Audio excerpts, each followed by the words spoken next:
Good morning.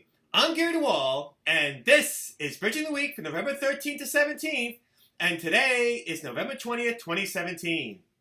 Last week, the Commodity Futures Trading Commission settled an enforcement action against a trading firm and its clearing member affiliate for purportedly illegitimate exchange for related position transactions entered into by the trading firm.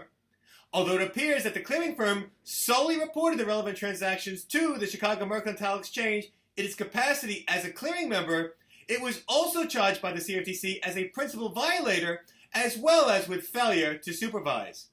Separately, the CFTC used its broad authority to prosecute the alleged attempted manipulation of the prices of commodities to bring an enforcement action against a non-US based energy company for activities occurring in Asia that were intended to artificially impact the prices of certain non-US physical positions and over-the-counter U.S. cleared swaps the firm held.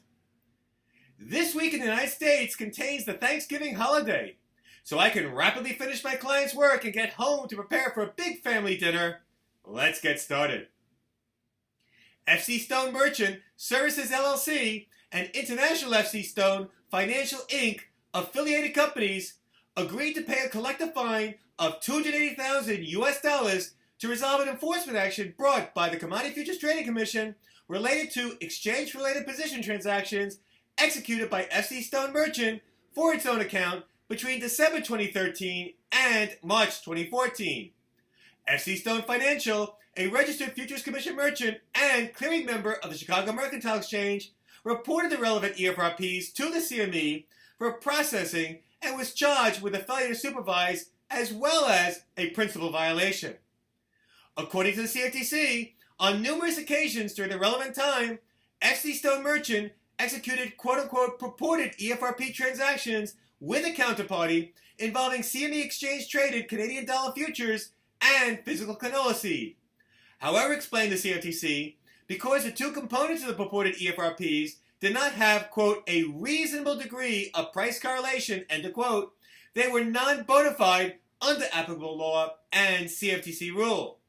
The CFTC also said that FC Stone's reporting of these transactions based, quote-unquote, solely on its affiliation's designation of these transactions as EFRP made it liable as a principal for FC Stone's non-bona fide futures transactions and independently constituted a failure to supervise.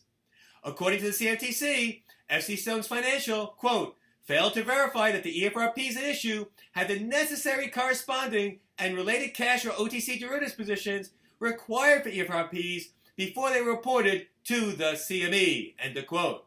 Huh? Is the CFTC suggesting that FCMs have an obligation to verify the legitimacy of their clients' EFRP transactions?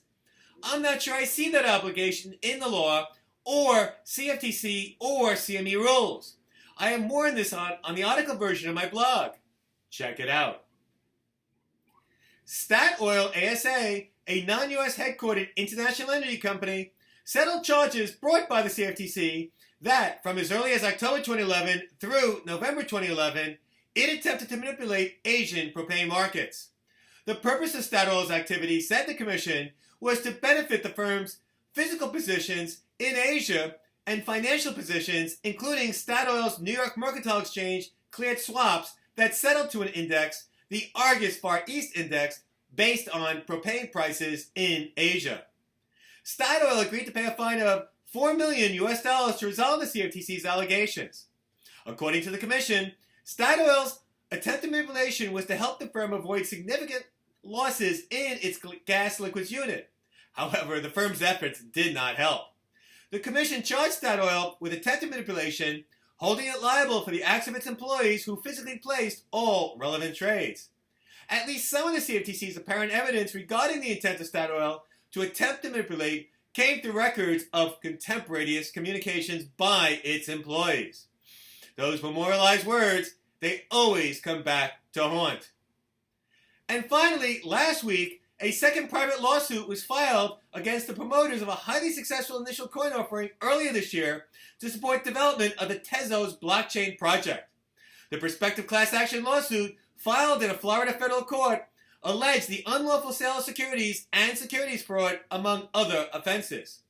Generally, the allegations parallel claims made in another purported class action lawsuit against the Tezos ICO promoters filed in October in a California state court. In other cryptocurrency developments last week, CME Group announced that it would begin testing its proposed Bitcoin futures contract on November 20th. That's today. The daily settlement price of the proposed futures contract will be based on prices derived from trading on 4 spot Bitcoin exchanges not affiliated with the CME Group. Also, the European Securities and Markets Authority became the latest in a string of regulators warning about the risk of initial coin offerings, while the UK Financial Conduct Authority warned investors about investing in contracts with differences involving cryptocurrencies. Among other things, FCA said that issues regarding the volatility and transparency of cryptocurrency prices, as well as charges and funding costs, make CFDs based on cryptocurrencies more risky. Well, that's it for this week's edition of Bridging the Week. As always, there is more information in each article and more articles on the article version of Bridging the Week on the website. Check it out. I'm Gary DeWaal. Have a great 2 weeks. Happy Thanksgiving. And until the next edition of Bridging the Week, ciao.